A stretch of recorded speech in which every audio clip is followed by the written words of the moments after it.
வசனத்தை நாம் வாசிக்கலாம். ஏசாயா 60:19. இனி சூரியன் உனக்கு பகலிலே வெளிச்சமாகாது,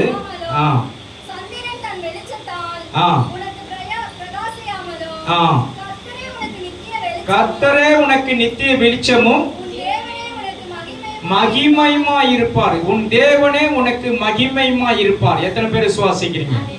தேவன் உனக்கு மகிமையுமாய் இருப்பார். தேவனுடைய மகிமை காண வேண்டும் என்றால் நம் இருளிலே இருக்கக்கூடாது. பாவம் என்ற இருள் நம்மை மூடிக்கொண்டிருக்கிறது. சாபம் என்ற இருள் நம்மை மூடிக்கொண்டிருக்கிறது. சபைக்கு வரவிடாத தடை பண்ணி கொண்டிருக்கிறது. உன்னை ஜெபிக்க விடாத தடை பண்ணி கொண்டிருக்கிறது. கர்த்தருடைய பேச்சை பேச விடாமல் தடை பண்ணி கொண்டிருக்கிறது. கர்த்தருடைய வசனத்தை கேட்க விடாமல் தடை பண்ணி கொண்டிருக்கிற அந்த இருள் ஒழிந்தால் உனக்கு தேவனே மகிமையா இருப்பார், தேவனே வெளிச்சமா இருப்பார். எத்தனை பேர் விசுவாசிக்கிறீங்க? ஆமென் சொல்லுங்களேன். ஹல்லேலூயா. கர்த்தரே உனக்கு நித்திய வெளிச்சமாய் இருப்பார். அடுத்த வசனம் வாசிங்க. இனி உன் சூரியன் அஸ்தமிப்பதும் இல்லை,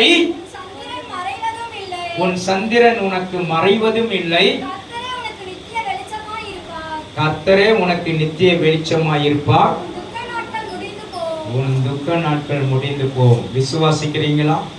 இன்றைக்கு ஆண்டவருடைய வார்த்தைகளை கேட்டுக்கொண்டிருக்கிற தேவ ஜனமே, இனி உன் துக்க நாட்கள் முடிந்து போகும். நீ இருளை விட்டு அகன்று வரும்பொழுது, சாபம் என்ற இருளை விட்டு வெளியேறும்போது, அவருடைய கட்டளைகளை நீ கை கொள்ளும் போது உன் வாழ்க்கையில வெளிச்சம் உண்டாகும். எத்தனை பேர் விசுவாசிக்கிறீங்க? உன் வாழ்க்கையில வெளிச்சம் உண்டாகும். உன்னை ஆண்டவர் நித்திய வெளிச்சத்துக்குள் நடத்துவார். இனி உன் துக்க நாட்கள் முடிந்து போகும். எல்லாம் சொல்லுங்க, என் துக்க நாட்கள் முடிந்து போ. பக்கத்துல இருக்கிறவங்க பார்த்து சொல்லுங்க, என் துக்க நாட்கள் முடிந்து போ. இனி நாம் துக்கித்துக் கொண்டு இருக்க வேண்டாம். நாம் துக்கித்துக் கொண்டு இருக்க வேண்டாம். இனி நாம் அழுது கொண்டு இருக்க வேண்டாம்.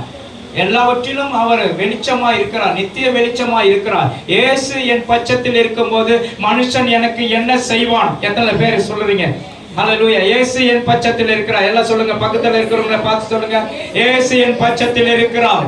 எனக்கு விரோதமாய் ஒருவரும் எழும்ப முடியாது. கர்த்தர் என் பட்சத்தில் இருக்கிறார். ஹல்லேலூயா. கர்த்தர் பெரியவர். ஒரு அம்மா சொன்னாங்க, ஐயா ஒருத்தர் அடிக்கடி ஊருக்கு போயிட்டே வராங்கன்னு இருக்கிறாங்க. எனக்கு இன்னும் அவங்க மேல சந்தேகமா இருக்கு. என் மேல அவங்க மேல எனக்கு சந்தேகமா இருக்கு. எனக்கு ஏதோ மந்திரம் பண்ற மாதிரி இருக்குதுயா. ஏதோ மந்திரம் பண்ற மாதிரியே இருக்குது. அவங்க ஏதோ செய்வனை பண்ணிட்டு வராங்கன்னு நான் நினைக்கிறேன். நான் சொல்றேன், உன் பக்கத்தில் 1000 பேர் வந்தாலும், உன் பக்கத்தில் 10,000 பேர் விழுந்தாலும் அது உன்னை அணுகாது. எத்தனை பேர் விசுவாசிக்கிறீங்க? நீ இருளிலிருந்து ஆச்சரியமான ஒளிக்கு திரும்பி இருக்கிற. எத்தனை பேர் விசுவாசிக்கிறீங்க? ஆண்டவரை நீ பற்றி கொண்ட இருதயம் உள்ளவர்களாய் நீ இருக்கும் போது ஆண்டவர் உனக்கு பரிபூர்ண நன்மைகளை உண்டாக்குவார். எத்தனை பேர் விசுவாசிக்கிறீங்க? ஆமென் சொல்லுங்களேன். கர்த்தர் உன்னை கொண்டு பெரிய காரியங்களை செய்வார். ஒரு வழியாய் வருகிறவர்கள் 7 வழியாய் ஓடி போவார்கள். இல்லையா, எனக்கு ஒரு சந்தேகமா இருக்குயா. அவங்க அடிக்கடி போறத பார்த்தா எனக்கு சந்தேகம் தான். அடிக்கடி ஆந்திராவுக்கு போறாங்க.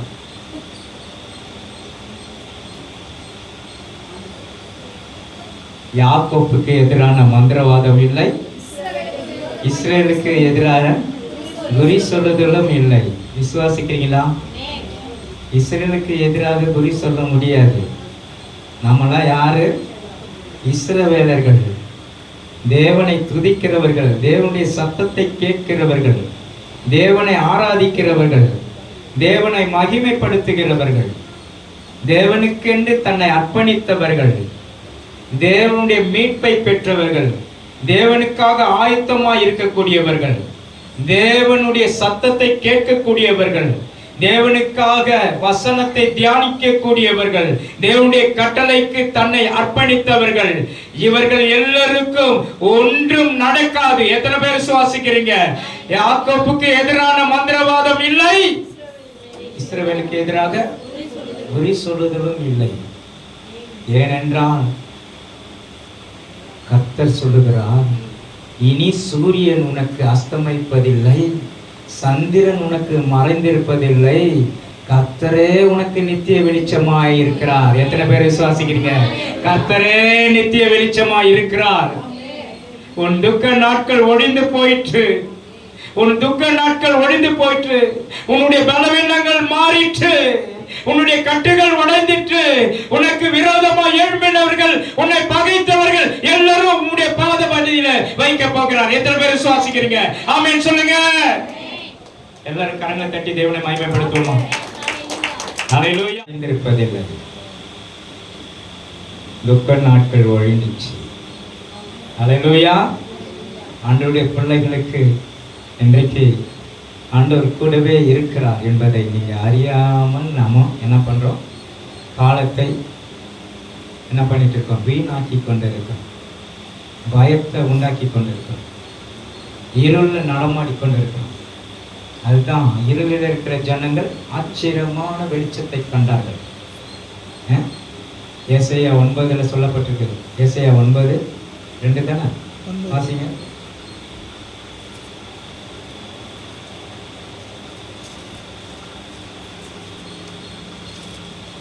வாசிங்க. இருளிலே நடக்கிற ஜனங்கள் பெரிய பெரிய வெளிச்சத்தை கண்டார்கள். மரண இருளில் தேசத்தின் குடியிருக்கிறவர்கள் வெளிச்சம் பிரகாசித்தது. இன்றைக்கு இந்த சபையில வெளிச்சம் பிரகாசிக்க போகும். எத்தனை பேர் விசுவாசம்? வெளிச்சம் பிரகாசிக்க போகும். உங்க துக்க நாட்கள் இன்றோடு ஒழிந்து போயிட்டு. எல்லாம் சொல்லுங்க, எங்கள் துக்க நாட்கள் இன்றோடு. நீங்கள் அல்லேலூயா. துக்கப்பட்டு பயந்து கொண்டிருந்த நாட்கள் ஒழிந்திற்று. எத்தனை பேர் விசுவாசிக்கிறீங்க? கர்த்தர் உனக்கு நித்திய வெளிச்சமாயிருப்பார். உனக்காக வெண்கல கதவுகளை உடைப்பார், இருப்பு தாழ்பால்களை முறியடிப்பார். அந்த காலத்தில் இருக்கிற பொக்கிஷத்தையும் ஒளிபெடுத்தில் இருக்க புதவிலும் நான் உனக்கு தருவேன் என்று சொல்லியிருக்கிறார். விசுவாசிக்கலாம். நீதிமான் பனையை போல செழித்து நீதிமொழியில் கேதுரு போல வளருவான் என்று வேதம் சொல்லுகிறது. இன்றைக்கு நீ நீதிமானாய் ஆண்டவர் உன்னை எதிர்பார்த்து கொண்டிருக்கிறார். உனக்குள்ள பரிசுத்த ஆவியானவர் வரும்போது நீ பலன் அடைவாய். எத்தனை பேர் விசுவாசிக்கிறீங்க? எத்தனை பேர் விசுவாசிக்கிறீங்க? ஆமென் சொல்லுங்களேன். கர்த்தருக்கு காத்திருக்கிற புது பலன் அடைந்து கழுகுகளை போல செட்டைகள் அடித்து எழும்புவார்கள், ஓடினாலும் இளைப்படையார்கள், சோர்ந்து போக மாட்டார்கள். அல்லேலூயா. உன் துக்க நாட்கள் முடிந்து போயிற்று. எல்லாம் சொல்லுங்க, துக்க நாட்கள் முடிந்து போயிற்று. இனி நீ இருள இருக்கக்கூடாதுன்னு சொல்லிட்டு ஆண்டவர் உன்னை வெளிச்சத்துக்கு கொண்டு வரத்தான் விரும்புகிறார். அல்லேலூயா. அதுதான் யோவான் புஸ்தகம் 8:12 வாசிப்போம். யோவான் புஸ்தகம் 8:12.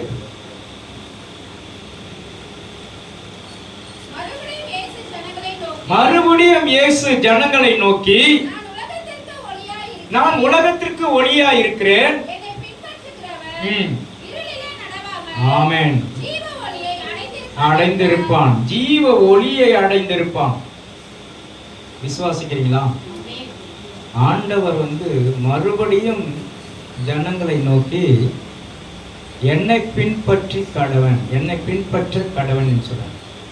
ஆண்டவருடைய கட்டளை நீ பின்பற்றி பாருங்க, உங்களுக்கு மேன்மையானது ஒன்றும் குறைபடாது. விசுவாசிக்கிறீங்களா?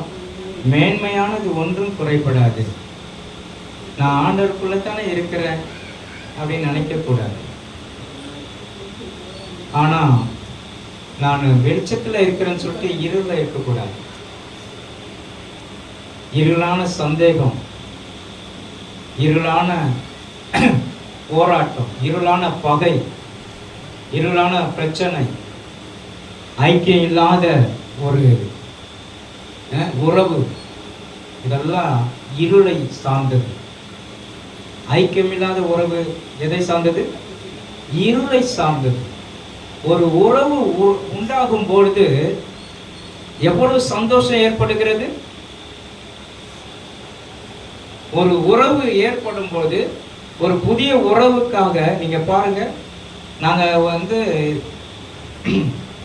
இதுக்கு அதாவது ஜம்மு காஷ்மீருக்கு போனோம். இந்த இடத்துல இப்போ போராட்டம் பிரச்சனை நடந்துருக்கு. நாங்கள் போன இடத்துலலாம் குண்டு வெடிச்சுன்னு, நாங்கள் ஏன் தான் போனோன்னு இருக்கு, அங்கெல்லாம் குண்டு வெடிக்குது பாருங்க. அவங்கள சந்திக்கும் போது புது உறவு நமக்கு கிடைச்சிது, நண்பர்கள் கிடைச்சாங்கன்னு சொல்லிட்டு கை குலுக்கி அவங்க வீட்டில் எங்களுக்கு நல்ல வரவேற்பு கொடுத்து நல்ல ஒரு மனம் மகிழ்ந்து சமாதானத்துக்கு. ஆனால் அந்த உறவு முடியும் போது நமக்குள்ள எவ்வளவு குழப்பங்கள், ஒரு பயங்கரமான கேடான இருள் நம்மளை வேதனைப்படுத்துது, பகையை உண்டாக்குது, கசப்பு உண்டாக்குது, கஷ்டத்தை உண்டாக்குது, எரிச்சலை உண்டாக்குது, பகையை உண்டாக்குது. இதெல்லாம் இருள். புதிய உறவு நமக்கு வெளிச்சம். எத்தனை பேர் விசுவாசிக்கணும்? புதிய உறவு வெளிச்சம். ஆண்டவர் நம்மை நல்ல உறவுக்குள்ள ஆண்டவர் வைத்திருக்கிறார். சபையில நமக்கு ஒரு ஐக்கியம் வேணும். விசுவாசிக்கிறீங்களா? சபைக்குள்ள ஒரு ஐக்கியம். சபை என்பது யாருடைய சரீரம்? தேவனுடைய சரீரமா இருக்கிறது. தேவன் யாரா இருக்கிறார்? தலையா இருக்கிறார். நாம் எல்லாரும் யாரு? நாம் எல்லாரும் அவயங்கள். அப்போ சரீரத்துல ஒரு அவயங்கள் பாதிக்கப்பட்டா கூட, ஒரு விரல்கள் நசுங்கி போனா கூட எவ்வளவு துடித்து வேதனைப்படும். இந்த சபையை வேதனைப்படும். அதே போலதான் இன்றைக்கு இந்த சபையை நீங்கள் அசதியாய் வைத்திருக்க கூடாது. சபையில சமாதானம் வர வேண்டும். விசுவாசிக்கிறீங்களா? சபைக்குள்ளே சமாதானம் இருக்கும் போது, சபையில நீங்க ஐக்கியமா இருக்கும் போது, சபையில மாறுபாடான கிரியைகளுக்கு இங்கு இடம் இல்லை, இருளுக்கு இடம் இல்லை, வெளிச்சத்திற்கு மாத்திரம்தான் இடம். விசுவாசிக்கிறீங்களா? நான் உங்களில் வெளிச்சமா இருக்கிறேன் என்று சொல்லுகிறார். விசுவாசிக்கிறீங்களா? என்னில் விசுவாசிக்கிறவர்கள் என்னை விட பெரிய காரியங்களை செய்வார்கள் என்று வேதம் சொல்லுகிறது. அதுதான் அப்போஸ்தலர் நடபடிகள் 9ஆம் அதிகாரம் 31ஆம் வசனத்துல சொல்லப்பட்டு இருக்கிறது. கலிலேயாவிலும் சமாரியாவிலும் அப்புறம் யூதாவிலும் வாசிங்க,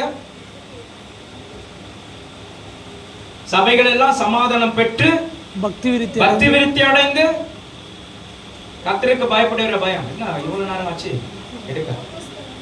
அப்போஸ்தலர்கள் இல்லையா?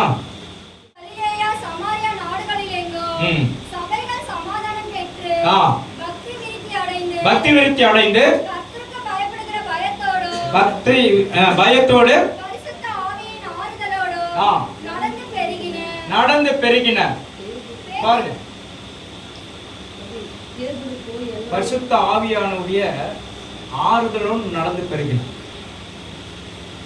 பரிசுத்த ஆவியானவர் ஆறுதலா இருப்பார். நமக்கு ஐக்கியம் குறைச்சல் ஏற்பட்டுச்சு அப்படின்னா, உறவு முறிது அப்படின்னா, நம்முடைய மனம் உடையிறது மாத்திரம் இல்லை, நம்முடைய எல்லா கிரிகளும் பிசாசானவன் நம்மளை திருடிடும், எல்லாத்தையும் திருடிடும். நீங்க பாத்தீங்கன்னா யுத்தம் நடக்குது. யுத்தம் நடக்கும்போது இப்போ பாகிஸ்தானுக்கும் நம்முடைய இந்தியாவுக்கும் இதுக்கு நடக்குது, சண்டை நடக்குது. இதை என்ன பண்ணுவானுங்க தெரியுமா? உலக யுத்தமா மாற்றுவாங்க. உலக யுத்தமா மாற்றி இவனுக்குள்ள பேசிக்குவாங்க. இது உலக யுத்தமா மாற்றி ஜனத்தொகையை அப்படியே கம்மி பண்ணுவாங்க. இதெல்லாம் பிசாசுடைய கிரியைகள். ஜனத்தொகையை பாதி ஆக்குவாங்க. நம்மளுடைய நாட்டில் எவ்வளோ இருக்கு? இந்திய தொகை, இந்திய பெருந்தொகை எவ்வளோ இருக்கு? 142 கோடி. சைனாவிட மிஞ்சிச்சு. சைனாக்காரன் என்ன பண்றான்? அவனுக்கு சப்போர்ட் பண்றான். யாருக்கு? பாகிஸ்தானுக்கு சப்போர்ட் பண்றான். அந்த சைனாக்காரன் பாகிஸ்தான் சப்போர்ட் பண்றதுனால அவன் தைரியமா அடிக்கிறான். இந்தியா எல்லைக்குள்ள வந்து அடிக்கிறோம், காஷ்மீரை அழிக்கிறோம். காஷ்மீரில் எவ்வளோ பெரிய நல்ல ஒரு அருமையான செழிப்பான ஒரு நல்ல சீனரி மிக்க ஒரு நல்ல மாநிலம் காஷ்மீர். அதை தாக்கி அழிக்கிறோம். அப்போ பாருங்க, பிசாசுடைய வேலை என்னன்னா இருளை கொண்டு வரணும்.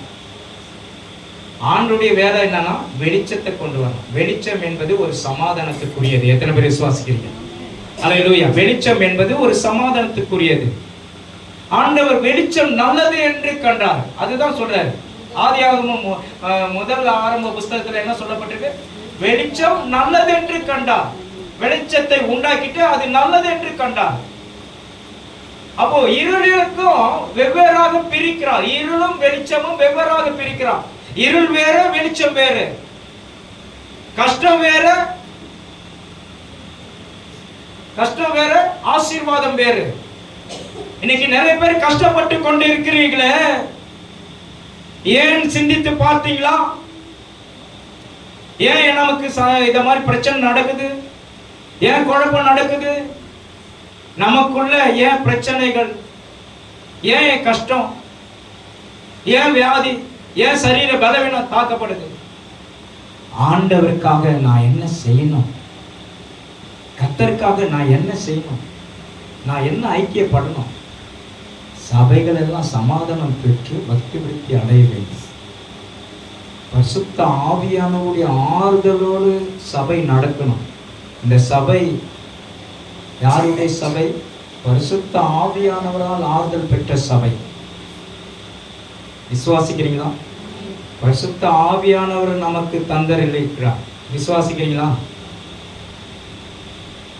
நம் ஆண்டவர் உயிர்த்தெழுந்த பிறகு அவர் 40வது நாள் பரமேறும்போது சீஷர்களோட சொல்றாரு, உங்களுக்கு ஒரு தேற்றரவாளனை அனுப்புகிறேன், அவர்கள் சகலவித சத்தியத்துக்குள்ள உங்களை நடத்துவார்கள்.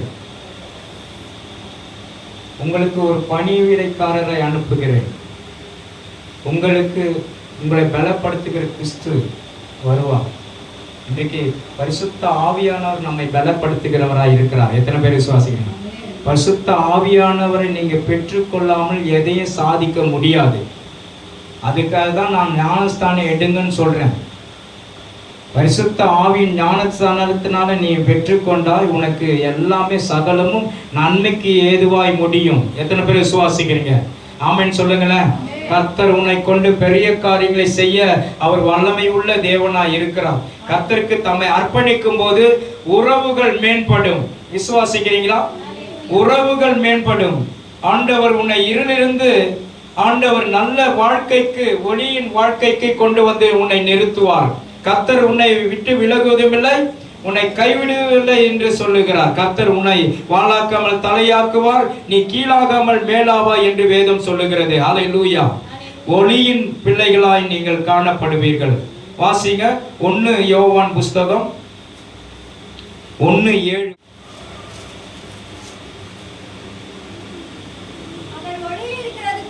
அவர் ஒளியில் இருக்கிறது போல ஐக்கியப்பட்டிருப்போம். நாமும் ஒளியில் நடந்தால் ஒருவரோடு ஒருவர் ஐக்கியப்பட்டிருப்போம். ஒருவரை ஒருவர் மதித்து நடப்போம். ஒருவருக்கு ஒருவர் கீழ்ப்படிவோம். ஒருவருக்கு ஒருவர் கனம் பண்ணுவோம். ஒருவருக்கு ஒருவர் உதவி செய்வோம். ஒருவருக்கு ஒருவர் என்ன பண்ணுவோம்? ஐக்கியமாய் இருப்போம். விசுவாசிக்கிறீங்களா? நம்ம என்ன பண்றது இல்லை, கவனிக்கிறது இல்லை, வசனத்தை கவனிக்கிறது இல்லை. ஏதோ ஏனத்தானோ வந்தோமா போனோமா அப்படின்னு இருக்கிறோம். வசனத்துக்கு நீ முக்கியத்துவம் கொடுத்து பாருங்க. வசனம் உன் கால்களுக்கு தீபமாய் பாதைக்கு வெளிச்சமாய் மாறும். விசுவாசம் இருக்கிறீங்களா? விசுவாசிக்கிறீங்களா? வாலிப பிரயத்துல உன் சிருஷ்டிகரை நினை என்று சொல்றாரு. ஏன் நினைக்கல? வசனத்தை நினை. உன் குடும்பத்துல நல்ல காரியம் நடக்கணும் அப்படின்னா ஆண்டவருக்கு பிரியமான காரியங்களை செய்யுங்க. உறவுகளை மேம்படுத்துங்க, ஐக்கியத்தை மேம்படுத்துங்க. எல்லா தடைகளையும் நீக்குவார் ஆண்டவர். இருளிலிருந்து இருக்கிற ஜனங்களை வெளிச்சத்துக்கு கொண்டு வருவார். விசுவாசிக்கிறீங்களா? உறவுகள் வரும் பொழுது எவ்வளவு சந்தோஷம் மகிழ்ச்சி உண்டாகுது. அதே பிரிவினை வரும் பொழுது எவ்வளவு கஷ்டங்கள், மன உளைச்சல்கள், மனவேதனைகள், பயங்கள் வந்து நம்மள என்ன பண்ணுது? இருளின் ராஜ்யம் மூடிக்கொண்டு இருக்கிறது. இன்னைக்கு யாரும் பகையா இருக்கக்கூடாது, யாரும் சண்டை போட்டு கொண்டு இருக்கக்கூடாது, யாருக்கிட்டையும் என்ன பண்ணக்கூடாது? பேசாமல் இருக்கக்கூடாது. யாருக்கிட்ட எரிச்சலின் ஆவியை காட்டாதீங்க, எரிச்சலின் ஆவியை காட்டாதீங்க. பிசாசு நம்மள என்ன பண்றான்? எவனை விழுங்கலாமோ என்று வகை தேடி கொண்டிருக்கிறான். இன்றைக்கு அவனுக்கு நீங்க கீழ்ப்படியாதீங்க, அவனுக்கு எதிர்த்து நில்லுங்க. கர்த்தருக்கு அல்லேலூயா ஜெயம் என்று சொல்லு. கர்த்தர் உன்னை கொண்டு பெரிய காரியங்களை செய்வார், நல்ல சமாதானத்தின் ஆவியை ஊற்றுவார். விசுவாசிக்கிறீங்களா? கர்த்தர் பெரியவராக இருக்கும். வாசிங்க, ஆண்டவர் அல்லேலூயா ஸ்தோத்திரம். 1 யோவான் 1:5. 1 யோவான் 1:5. தேவன் ஒளியா இருக்கிறார், அவர் இடத்துல கொஞ்சம் கூட இருள் இல்லை. அவர் இடத்துல நாங்கள் கேட்டு அறிவிக்கிற விசேஷமா இருக்கிறது. இயேசு கிட்ட கொஞ்சம் கூட இருள் இல்லைன்னு சொல்ற. அப்படின்னா என்ன அர்த்தம்? பகை இல்ல, உச்சரிப்பு இல்ல, பொறாமை இல்ல, சண்டை இல்ல, மார்க்க பேதம் இல்ல, வேற சொல்லுங்க, காழ்ப்புணர்ச்சி இல்ல, எதுவுமே இல்ல. என்ன சொல்றாரு? எவ்வளாகிலும் எவ்வளவு இருள் இல்லை, கொஞ்சம் கூட இருள் இல்லப்பா. இயேசு எவ்வளவு தூய்மையானவர், எவ்வளவு பரிசுத்தமானவர், எவ்வளவு மகிமை உள்ளவர், எவ்வளவு மகத்துவம் உள்ளவர். அப்போ அந்த தெய்வத்தை நாம் வணங்குகிறோமே, நீங்களும் பரிசுத்தம் உள்ளவர்களாய் மாற வேண்டாமா? கர்த்தர் உன்னை கொண்டு பெரிய காரியங்களை செய்ய அவர் வல்லமை உள்ள தேவனாய் இருக்கிறார். எத்தனை பேர் விசுவாசிக்கிறீங்க? ஆமென் சொல்லுங்களேன். கர்த்தர் பெரியவர். பரிசுத்த உள்ளத்தோடு தேவனை மகிமைப்படுத்துங்க. கர்த்தர் பெரிய காரியங்களை செய்ய அவர் வல்லமை உள்ள தேவனாய், அவர் பரிசுத்தராய் இருக்கிறது போல நீங்களும் பரிசுத்த உள்ளவர்களாய் இருங்க. கர்த்தர் உங்களை ஆசீர்வதிப்பார். அல்லேலூயா. கர்த்தருடைய நாமம் மகிமைக்காக ஸ்தோத்திரம். அல்லேலூயா. அடுத்தது வாசிங்க, 1 யோவான் 2:7 வாசிங்க. 2:10 வாசிங்க.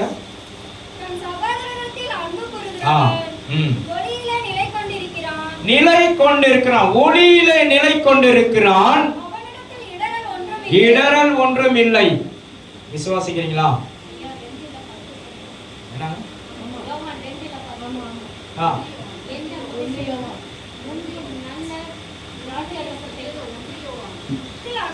அன்பு கூறுகிறவர்கள் ஒளியில நிலை கொண்டிருக்கிறான். எதுல இருக்கிறான்? ஒளியில நிலை கொண்டிருக்கிறான். பகையா இருக்கிறவங்க பேச முடியாது, பகையா இருக்கிறவங்க நன்மை செய்ய முடியாது. விசுவாசிக்கிறீங்களா? பகையா இருக்கிறவங்க சபைக்கு வர முடியாது, பகையா இருக்கிறவங்க ஜெபிக்க முடியாது, பகையா இருக்கிறவங்க ஆராதனைக்கு உள்ள நிலைக்க முடியாது. ஆண்டவருக்கு அல்லேலூயா நிலை கொண்டிருக்கிறவர்கள் ஒளியிலே நடக்கிறார்கள் என்று வேதம் சொல்லுகிறது. விசுவாசிக்கிறீங்களா? ஆண்டவருக்குள்ள இருக்கிறவர்கள் ஒளியிலே நடக்கிறார்கள். இன்றைக்கு நாம் எல்லாரும் ஒளியில நடக்கிறோமா? தேவனுக்கு பிரியமான காரியங்களை செய்கிறோமா? கர்த்தருக்கு பிரியமான காரியங்களை செய்து பாருங்க, உங்க வாழ்க்கை மாறும். சமாதானத்தை ஆண்டவர் கொடுப்பார். நீ இருளிலே நடக்க மாட்ட. கஷ்டம் என்ற இருள் உன்னை தாக்காது, நஷ்டம் என்ற இருள் உன்னை தாக்காது, கடன் என்ற இருள் உன்னை தாக்காது, போராட்டம் என்ற இருள் தாக்காது, வியாதி என்ற இருள் தாக்காது, வேற பிரச்சனை என்ற இருள் தாக்காது, பிசாசு என்ற பயம் உனக்குள்ளே வராது. எத்தனை பேர் விசுவாசிக்கிறீங்க? ஆமென் சொல்லுங்களேன். எல்லா கரங்களை தட்டி தேவனை மகிமைப்படுத்துங்க. ஆண்டவரே, என்னை பரிசுத்தப்படுத்துவீராக, என்னை பரிசுத்தப்படுத்துவீராக, எங்களை பரிசுத்தப்படுத்துவீராக. கர்த்தருடைய ஆவியானவருடைய நாம மகிமைக்காக ஸ்தோத்திரம் ஆண்டவரே. ஹல்லேலூயா. யோவான் 15:7 வாசிங்க கடைசியா. யோவான் 15:7.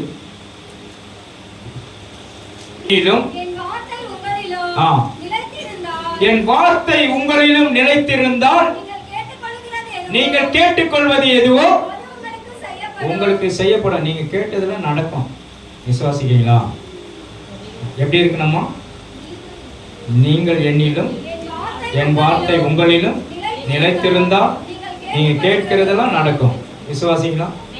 என்னை விசுவாசிக்கிறவன் நான் செய்கிற கிரியைகளை போல தானும் செய்வான், இவைகளை காட்டிலும் பெரிய காரியங்களை செய்வான் என்று யோவான் தான் சொல்றார். விசுவாசிக்கிறீங்களா? இன்றைக்கு ஆண்டவருடைய பிள்ளைகள் நீங்க எப்படி இருக்கணும்? வார்த்தையில நிலைத்திருக்கணும், ஆண்டவருக்குள்ளே நிலைத்திருக்கணும், உண்மையாய் வாழ கற்றுக்கொள்ளணும், வெளிச்சத்துல வாழ கற்றுக்கொள்ளணும். அப்பொழுது உங்களுக்கு நீங்க கேட்டதெல்லாம் நடக்கும். விசுவாசிக்கிறீங்களா? நீங்கள் கேட்டதெல்லாம் நடக்கும்.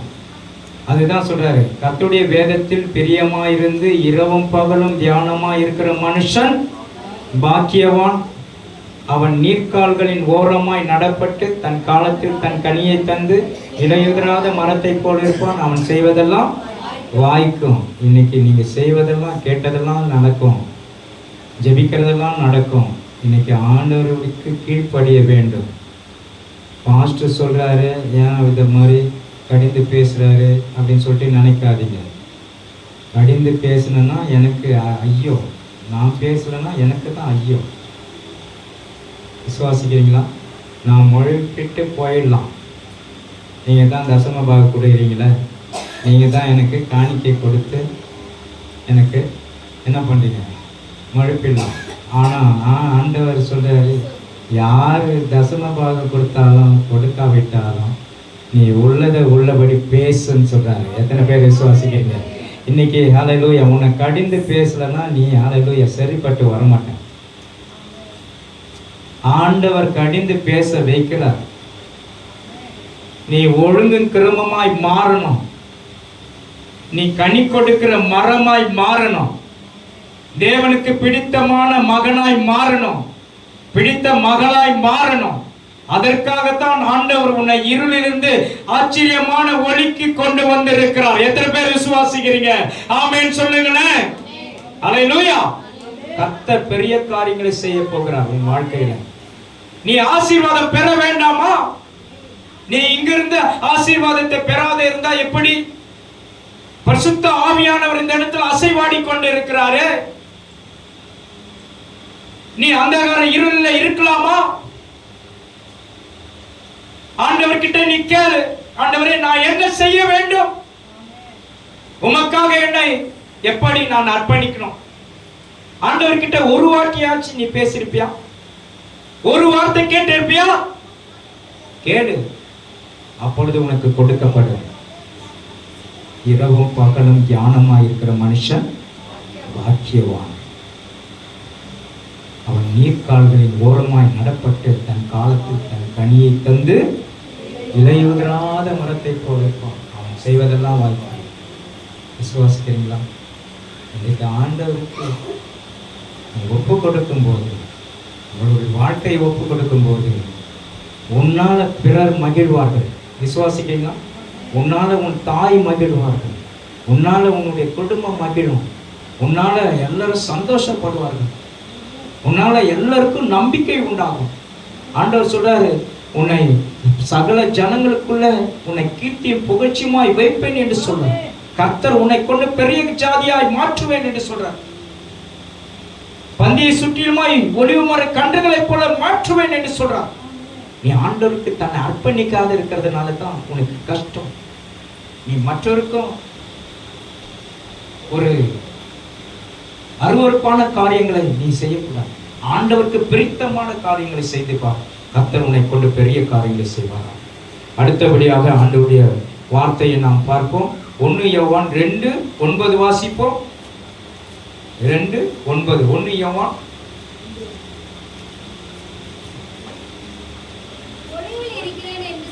ஒளியில் இருக்கிறேன் என்று சொல்லியும் இதுவரைக்கும் இருளில் இருக்கிறான். பார்த்தீங்களா?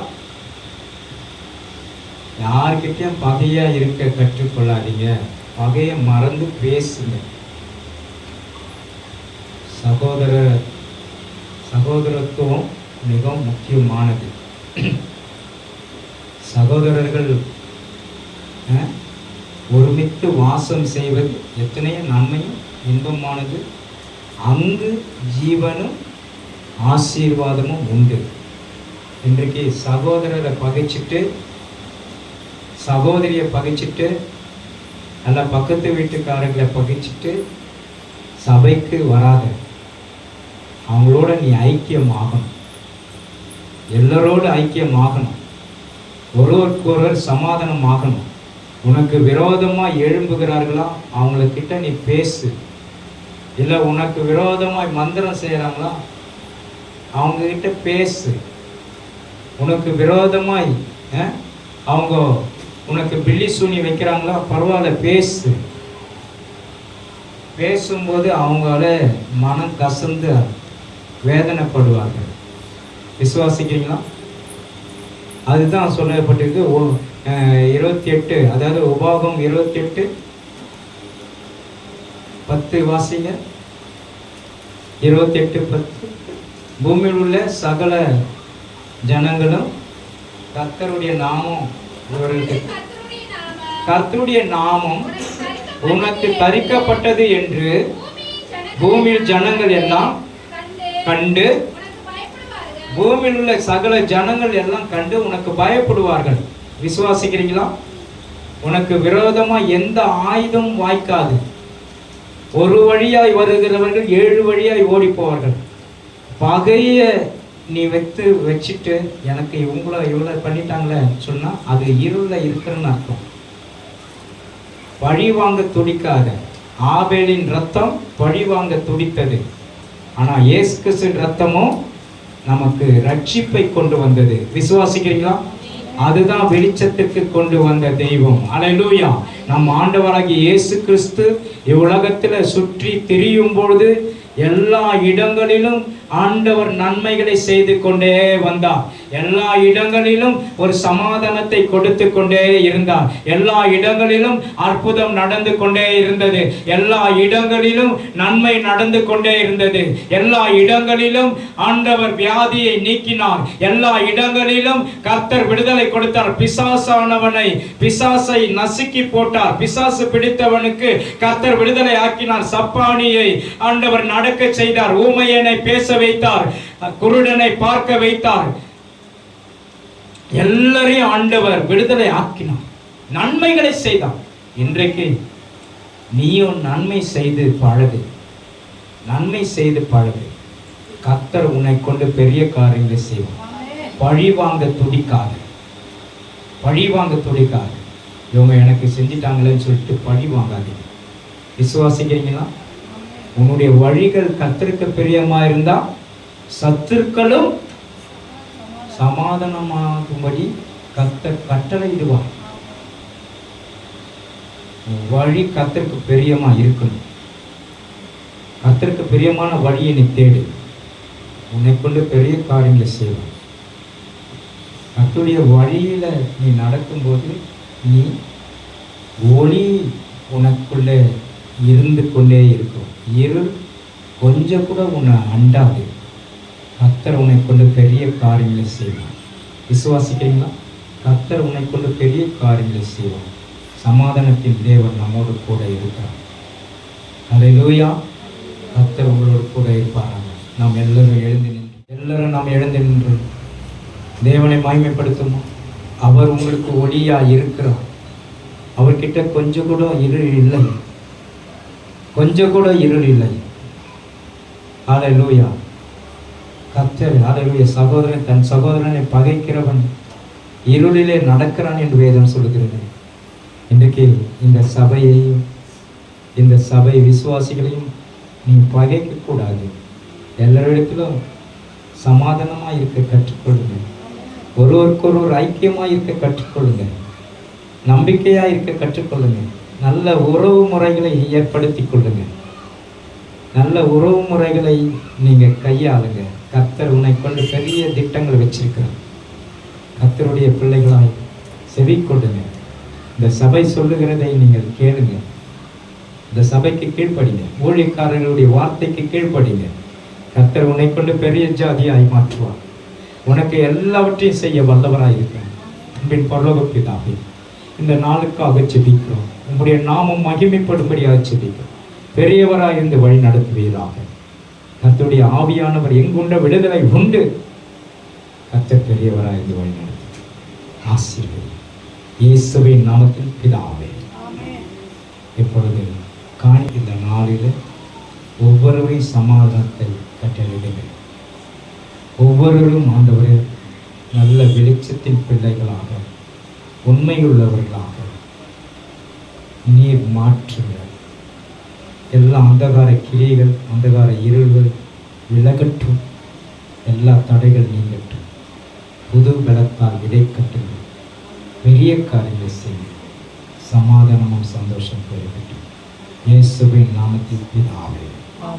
எல்லாரும் சேர்ந்து சொல்லுவோம். என் ஆத்துமாவே முழுவதுமே, என் ஆத்துமாவே கர்த்தரை ஸ்தோத்திரி. கர்த்தர் செய்த சகல உபகாரம் நம் ஆண்டவராகிய இயேசு கிறிஸ்துவின் கிருபையும், பிதாவாகிய தேவனுடைய அன்பும், பரிசுத்த ஆவியானுடைய அன்னுடைய ஐக்கியமும், சமாதான சுகமும் நாம் அனைவரோடும் என்றென்றைக்கும் சதா காலங்களிலும் கூட இருப்பதாக. ஆமென் சொல்லுவோம். அல்லேலூயா, அல்லேலூயா, அல்லேலூயா. ஒருவருக்கொரு சமாதானத்தை நீங்கள் ஏறெடுத்துக் கொள்ளுங்கள். கர்த்தர் உங்களை ஆசீர்வதிப்பார்.